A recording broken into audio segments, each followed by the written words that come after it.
नमस्कार, स्पोर्ट्स 9 में आप सभी का स्वागत है। मैं हूं शिवेंद्र, हमारे साथ हैं स्पोर्ट्स 9 की हमारी सहयोगी अंकिता।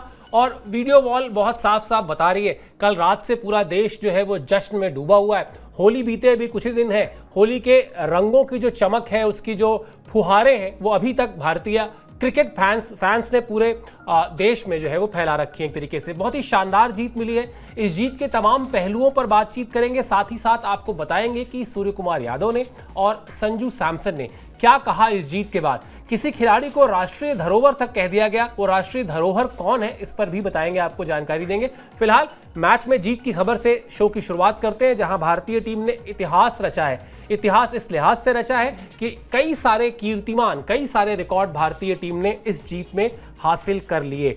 न्यूजीलैंड को 96 रन से हराकर भारत ने खिताब जीता। लगातार 2 बार T20 वर्ल्ड कप जीतने वाली वो पहली टीम बन गई है। इसके अलावा 3 बार, मतलब 2007 में जब T20 वर्ल्ड कप शुरू हुआ था, तब से लेकर 19 वर्ष में यानी 2026 तक में 3 बार खिताब जीतने वाली वो इकलौती टीम हो गई है। होस्ट नेशन ने, यानी जिस देश में इस टूर्नामेंट को मेजबानी की हो, वहां पर उसे जीत मिली हो, ऐसा करने वाली भी टीम भी वो बन गई है। जसप्रीत बुमराह को मैन ऑफ द मैच मिला और टीम इंडिया की एक तरफा जीत रही 96 रन से। ऐसा लगा ही नहीं कि एक ओवर में भी कि न्यूजीलैंड की टीम इस मैच में कहीं है। प्रोबेबली वो शायद न्यूजीलैंड की गेंदबाजी का जो पहला ओवर था, जहां अभिषेक शर्मा और संजू सैमसन थोड़ा संभल के खेल रहे थे, उसके बाद से ओवर नंबर 2 से लेकर और ओवर नंबर 40 तक भारत के पक्ष में यह मैच था। इंग्लैंड के मैच में फिर भी थोड़ी देर तक ऐसा लगा था कि इंग्लैंड ने सांसें रोकी हुई हैं अंकिता, लेकिन न्यूजीलैंड को बिल्कुल एक तरफा हराया। और यही शायद एक्सपेक्टेड भी था भारतीय टीम से, keeping in mind defending champion, जो हम लोग बार बार बता रहे थे। आप अपने घर में खेल रहे थे, आपके पास हजारों आपके क्रिकेट फैंस थे, आप आईसीसी की रैंकिंग में नंबर 1 टीम है। उसके बाद वो इंग्लैंड का मैच और न्यूजीलैंड का मैच, 2 अलग अलग तस्वीरें हैं एकदम। न्यूजीलैंड की टीम कहीं मुकाबले में थी ही नहीं, बिल्कुल नहीं थी। और जैसे आपने कहा कि मतलब शुरुआत के 2 ओवर्स थोड़ा सा स्ट्रगल कर रही थी टीम इंडिया, लेकिन जिस तरीके से यहाँ पर बल्लेबाजी की संजू ने, ईशान किशन ने, अभिषेक शर्मा ने कमाल कर दिया, धमाल कर दिया। और लास्ट में फिर वही मतलब चीज़ें आपकी फेवर में आती हैं। जैसा कि हमने कहा भी था कि भाई आपकी बॉडी लैंग्वेज कैसी होती है, आप प्रेशर को किस तरीके से हैंडल करते हैं, माइंडसेट आपका कैसा होता है, ये तमाम सारी चीज़ें जो है वो आपको और भी आगे तक लेकर जाती हैं। 2024 में वो स्वाद चख लिया था टीम इंडिया ने, और आई थिंक वो सोच बदली थी। जैसा कि यहाँ पर मतलब गौतम गंभीर ने भी तारीफ की, राहुल द्रविड़ की, वीवीएस लक्ष्मण की तारीफ की, जिस तरीके से उन्होंने टीम को बनाया और जिस तरीके से टीम आगे चल रही है। बहुत बड़ा योगदान जो होता है ना, वो कहीं ना कहीं यहाँ पर बाकी प्लेयर्स का भी होता है। तो आई थिंक वो सोच बदली थी। सोच बदलती है तो अप्रोच भी आपकी बदलती है। तो आई थिंक चीज़ें भारतीय टीम के फेवर में ही रही, और वो कॉन्फिडेंस सबसे बड़ी चीज़ होती है। जिस तरीके से सूर्य कुमार यादव हर एक प्रेस कॉन्फ्रेंस में आ रहे थे और बिल्कुल मतलब चिल अंदाज में, उनको लग ही नहीं रहा था कि सामने कोई बहुत बड़ी टीम है। उनको ये लग रहा था कि भाई हमारी टीम क्या कुछ कर रही है,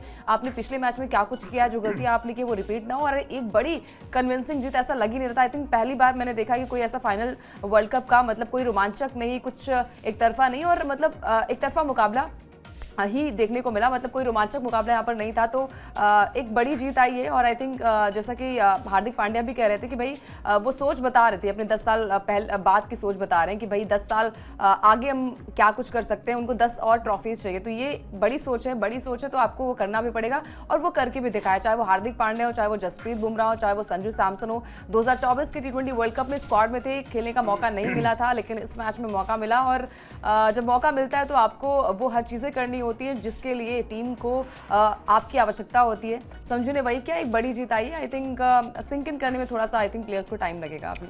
बिल्कुल, राहुल द्रविड़, वीवीएस लक्ष्मण और उसके साथ साथ रोहित शर्मा, क्योंकि रोहित शर्मा जिस तरह से उन्होंने इस टीम को लीड किया, मुझे याद है 2019 का वर्ल्ड कप अंकिता, जहां रोहित शर्मा ने 5 शतक लगाए थे। पहले खिलाड़ी थे विश्व के जिन्होंने एक ही वर्ल्ड कप में 5 सेंचुरीज लगाई थी।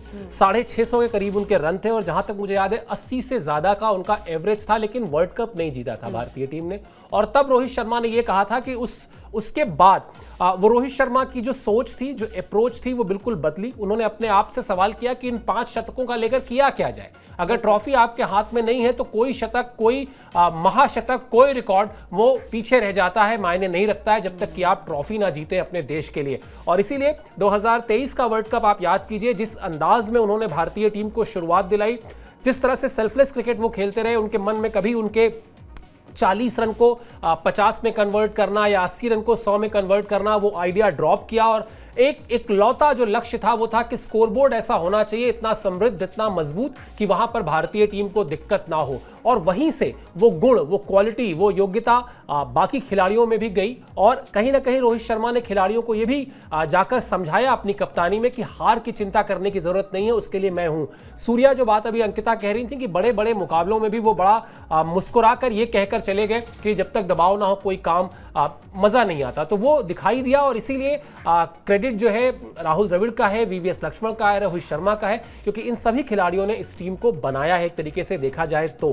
क्या कहा कप्तान सूर्य कुमार यादव ने, यह आपको दिखाते हैं, फिर उस पर भी चर्चा करेंगे। सूर्य कुमार यादव ने जीत के बाद कहा कि निश्चित तौर पर बहुत खुश हूं, लेकिन अभी इस जीत पर यकीन कर पाने में थोड़ा समय लगेगा। 2024 के बाद से यह लंबा सफर था। रोहित भाई और जय शाह ने मुझ पर भरोसा जताया और कप्तानी का मौका दिया। उसके बाद ये इस जीत तक का सफर लंबा था। पिछले 2 साल से हम अच्छा खेल रहे थे, बस उन्हीं आदतों को कायम रखना था। अपने खिलाड़ियों की योग्यता को समझना बहुत जरूरी है। मैं जानता था कि वो मैच विनर्स हैं। संजू सैमसन, अभिषेक शर्मा कमाल के खिलाड़ी हैं, उन्होंने फाइनल में शानदार प्रदर्शन किया। बुमराह कई पीढ़ियों में आने वाले एक गेंदबाज हैं, मैं उनको राष्ट्रीय धरोहर कह सकता हूं, वो सर्वश्रेष्ठ है। मतलब ये बड़ा इंटरेस्टिंग है और बड़ा मुस्कुराकर उन्होंने जिस तरीके से कहा, बड़ी बात है एक गेंदबाज के लिए। मतलब उनके कप्तान तो कप्तान है सूर्या, लेकिन सूर्या को भी पता है कि जसप्रीत बुमराह क्या है, क्या इस टीम को देते हैं, क्या भारतीय क्रिकेट को देते हैं।